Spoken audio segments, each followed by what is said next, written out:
खबर लखनऊ से, जहां पर एमआईएम के मुखिया असदुद्दीन ओवैसी ने प्रेस कॉन्फ्रेंस की। उन्होंने कई दलों से गठबंधन कर भागीदारी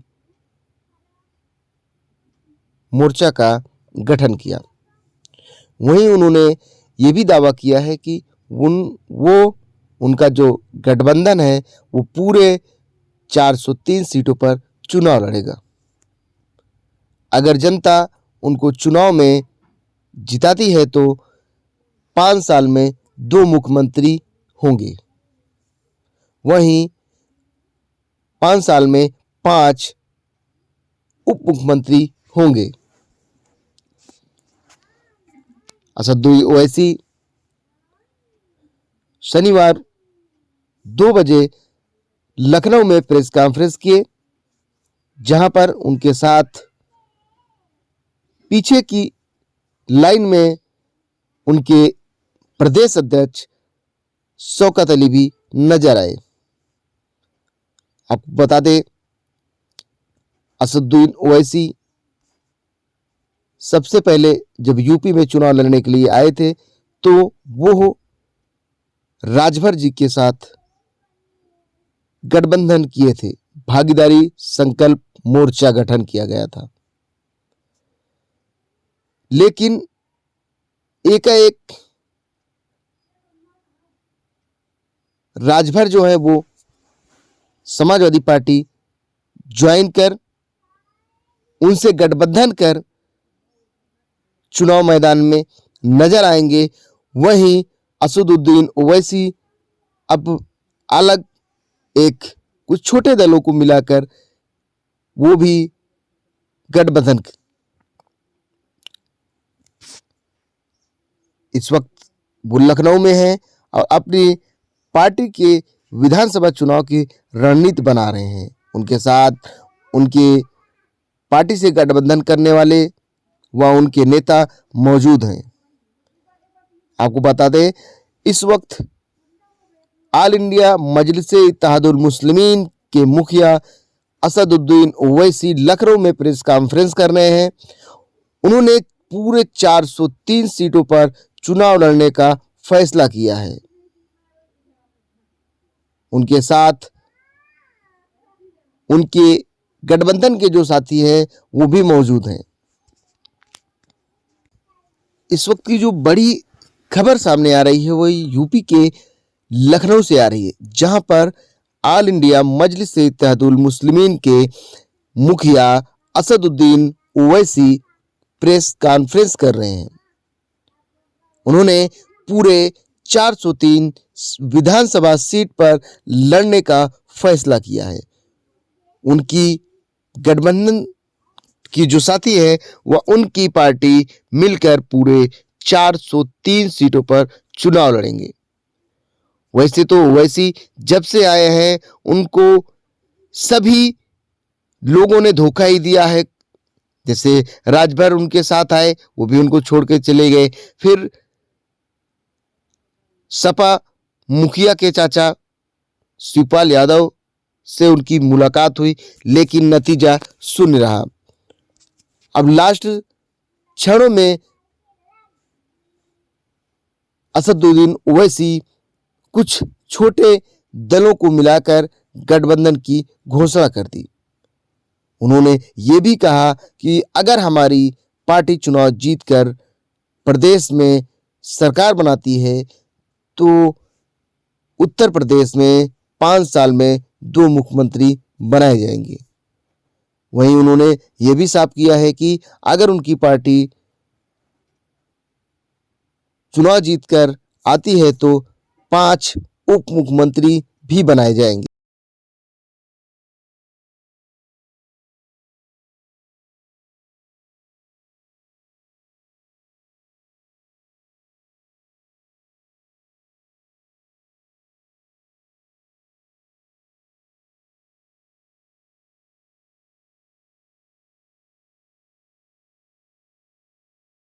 अब बीजेपी और समाजवादी के बीच में लड़ाई नहीं होगी, बीजेपी और हमारे भागीदारी परिवर्तन मोर्चा के बीच में लड़ाई होगी। अब समाजवादी गठबंधन तीसरे नंबर पर चला जाएगा। आप सभी साथियों को नमस्कार। साथियों, अभी जनाब ओवैसी साहब ने और बावन मिर्साम साहब ने जो हम लोगों ने भागीदारी संकल्प मोर्चा भागीदारी परिवर्तन मोर्चा बनाया, उसके बारे में आपको जानकारी दी। हम लोगों ने 5 पार्टियों ने मिल करके अभी ये भागीदारी परिवर्तन मोर्चा बनाया है।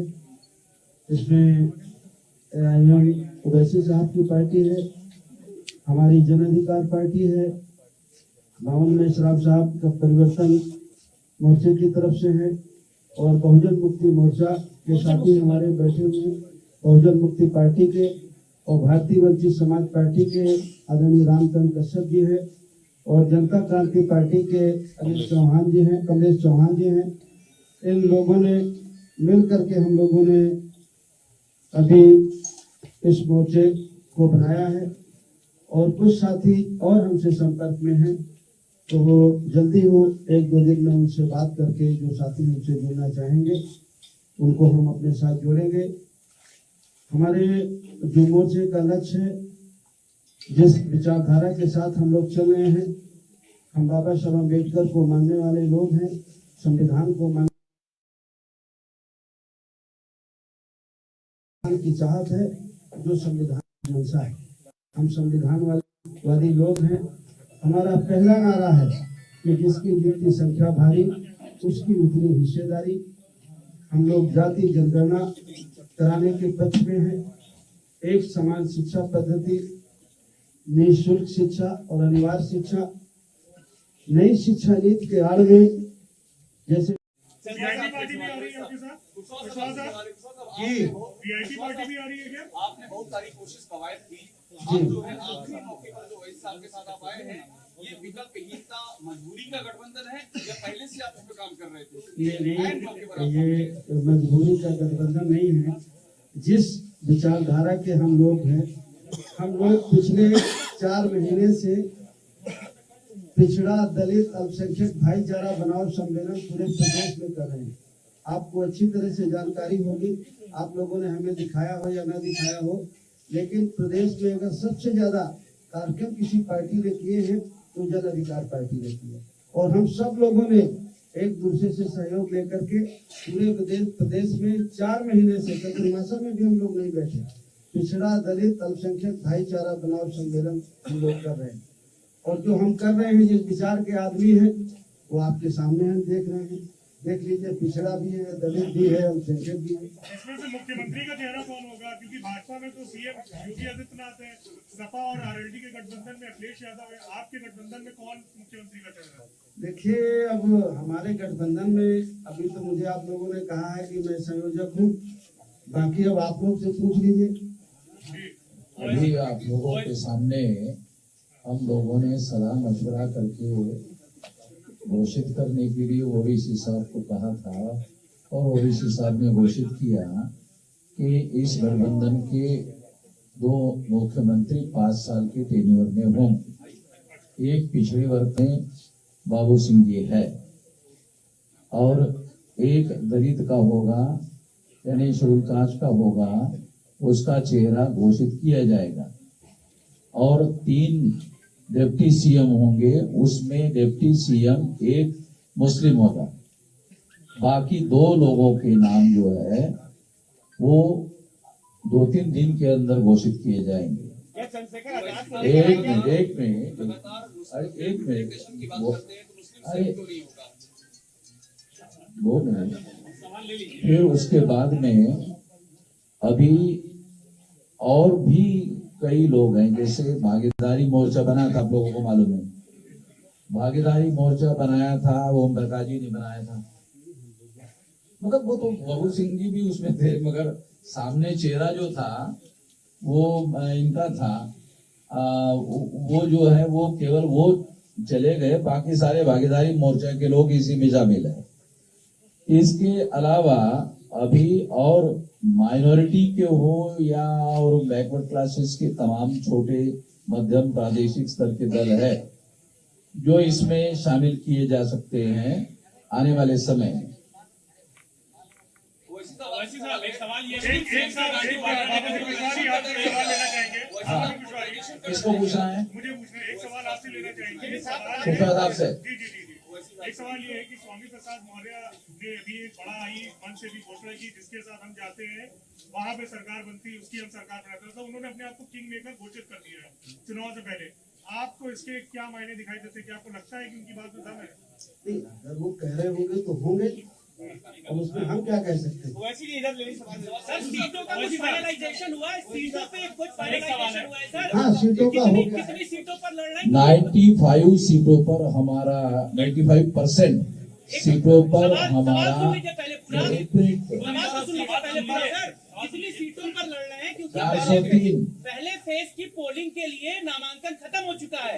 अब वो सीटें खत्म हाँ, हो गई हैं। नामांकन हो गया दूसरे में हमारा। चल रहा है तो सर, टोटल काउंटिंग कितनी है सीटों पर? 403 अरे सुन तो लीजिए, सवाल तो सुन लीजिए सर। खत्म कितना करेंगे? सवाल लंबा कितना सवाल कर रहे हैं? आप 100 सीटों अरे पर सवाल चुनाव इतना लड़ने जा की- रहा हम सर, बीच में बोले देखो तो अरे अब बस सवाल समझ गया आपको, छोड़ दिया हम बोलते हैं। आज छोड़ सुनिए, अब सुनिए क्या जी बताइए। और कुछ बोलना है? ना अभी लंबा करेंगे। 403 सीटों पर हमारा गठबंधन चुनाव लड़ेगा, पहली बात। उसमें से 95 सीटों पर हम लोगों का कंसेंसस हो गया है, 95% सीटों पर, ठीक है। 5% सीटों पर 3 दिन के अंदर नाम के साथ लिस्ट घोषित की जाएगी, ये बात है। अभी ओबीसी साहब वैसे साहब मेरा सवाल आपसे है, 100 सीटों की बात करी थी, आपकी अपनी सीटें बढ़ा रहे हैं। देखिए, पंडित और लोग भी हैं। हमारी बाबू सिंह कुशवाहा साहब की, वामन मिश्राम साहब की, परविंदर प्रताप सिंह साहब की, कमलेश चौहान साहब की, रामचरण कश्यप साहब की, रामकरण कश्यप साहब की, हम लोगों की बातचीत बहुत दिन से चल रही है। तो ये फर्स्ट फेज सेकंड फेज आप उस चक्कर में मत पड़िए। अरे तो एक ही अरे चीज़ सर है। अरे इतना बॉक्सिंग मैच हो रहा है क्या? इतना सबर रखिए। ये हमारी बातचीत पहले से चल रही है। फर्स्ट फेज में कौन कहां से लड़ेगा, किस विधानसभा से लड़ेगा, सेकेंड फेज में, थर्ड फेज में, फोर्थ फेज में, फिफ्थ फेज में, 6, 7, ये सब तय हो चुका है। तो इसमें आपको कोई ताज्जुब या परेशानी की बात नहीं होनी चाहिए। ये तय हो चुका है। अभी वामन मिश्राम साहब ने और हमारे कन्वीनर साहब ने कहा कि 95% सीटों पर पूरा तय हो चुका है कौन कहां से लड़ेगा। हम कहीं नहीं जा रहे हैं। कि आपने कहा कि दलित सीएम और आपने कहा ओवैसी सीएम, सवाल ये मुस्लिम सीएम क्यों नहीं? पहला और दूसरा क्या चंद्रशेखर को भी साथ ले रहे हैं क्या? ये 2 सवाल एक साथ कर रहे हैं। नहीं, अब ये अभी आपके सामने बोलेंगे, हमको टेलीफोन आ रहा भाई, अरे बोलेंगे ना, चंद्रशेखर का हमको टेलीफोन आ रहा है तो हम बता देते हैं। बोल दो ना, सुन लो। चंद्रशेखर का हमको टेलीफोन आ रहा है, बार टेलीफोन आ रहा है, तो बात हुई है। तो वो जो हमने पहले कहा ये दरवाजे खुले हैं तो फिर वो बातें होंगी ना। चलो आप पूछ लीजिए। एक सवाल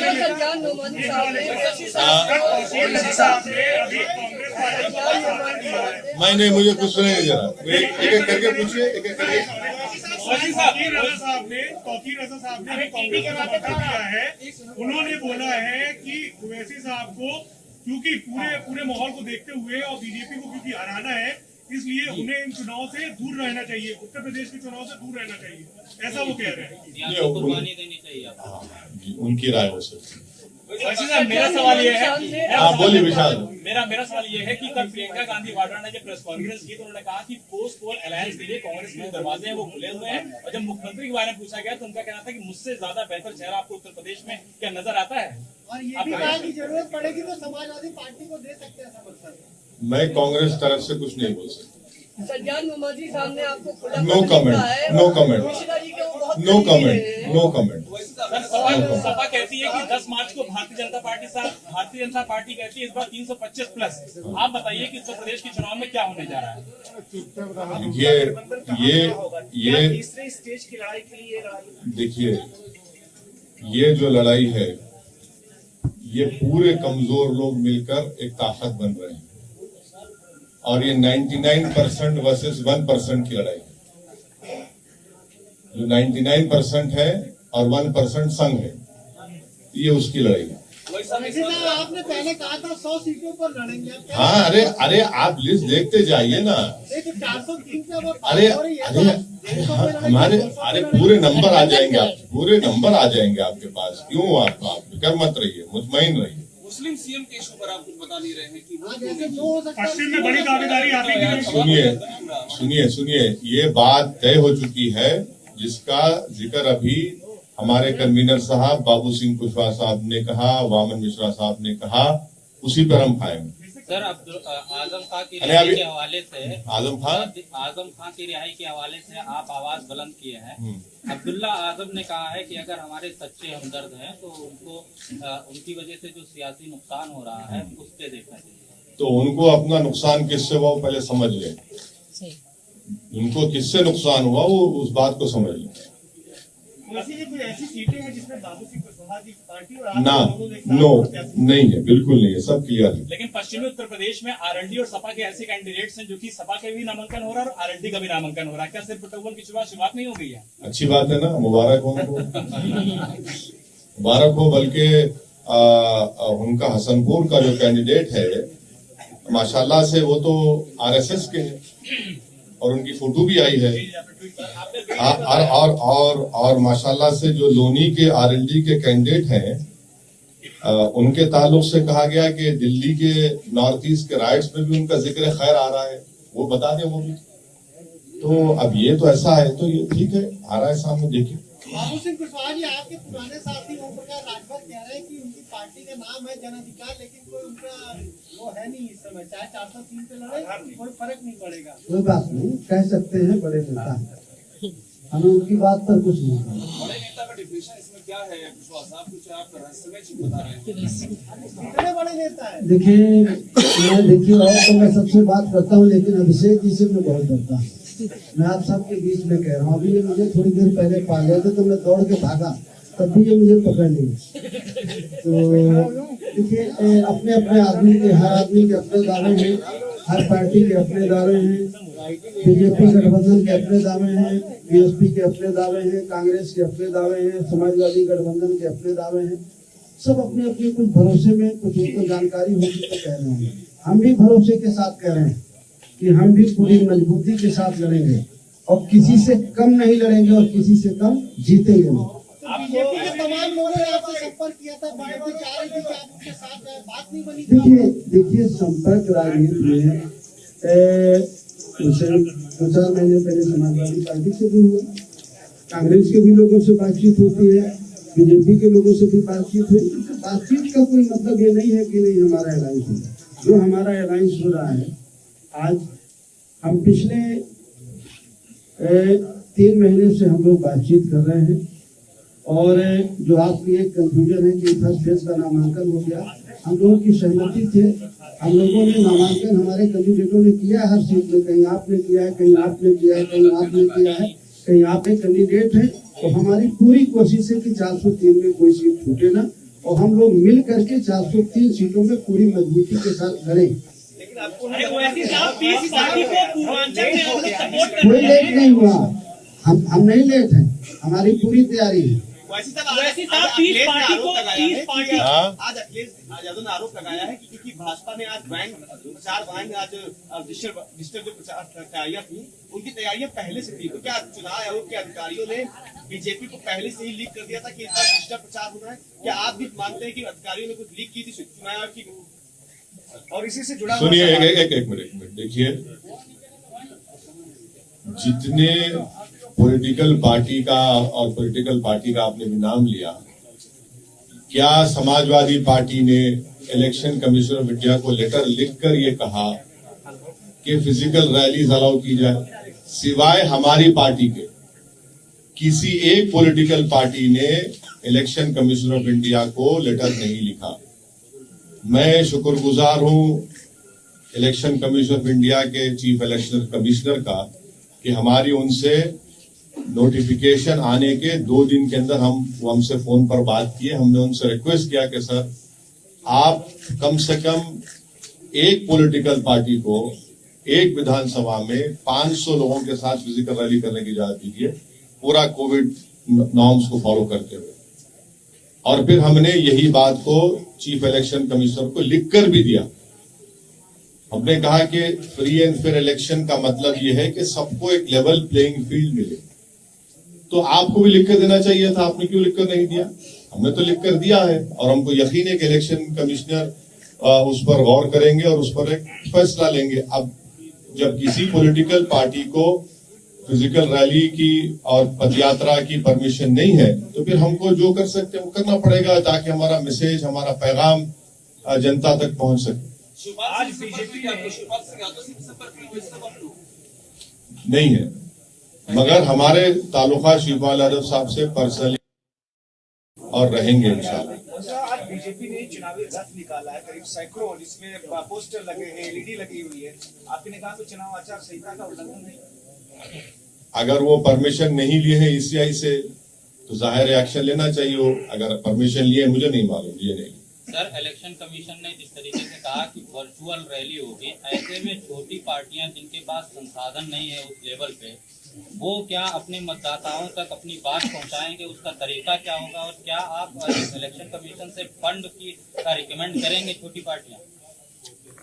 इलेक्शन कमीशन से फंड करने का तो वो तो एक नया कानून बनाना पड़ेगा, वो अभी पॉसिबल नहीं है। मगर अब जो भी है, जिस तरह से है, उसको हमको देख के आगे बढ़ने की जरूरत है। एक सवाल ये है कि मुजफ्फरनगर में अभी तक की जो सपा आरएलडी की लिस्ट आई है उसमें कोई भी मुस्लिम कैंडिडेट नहीं है। क्या मुजफ्फरनगर दंगों में जो चीजें हुई थी उसको भरपाई करने की, मैनेज करने की कोशिश की जा रही है ताकि मुस्लिम कैंडिडेट ना हो वहाँ पे सामने? मेरा मानना यह है कि एक बहुत ही सोफिस्टिकेटेड तरीके से वहां पर अल्पसंख्यक समाज की पॉलिटिकल वॉइस को दबाने की कोशिश हो रही है। ईवीएम से सर कैसे लड़ा जाए? हाँ, ईवीएम का जो सवाल है उस पर क्या कहें? आपको शक है? सभी को है, बहुत सारे आपको है? अच्छा, चलिए चलिए सर, थैंक यू सर।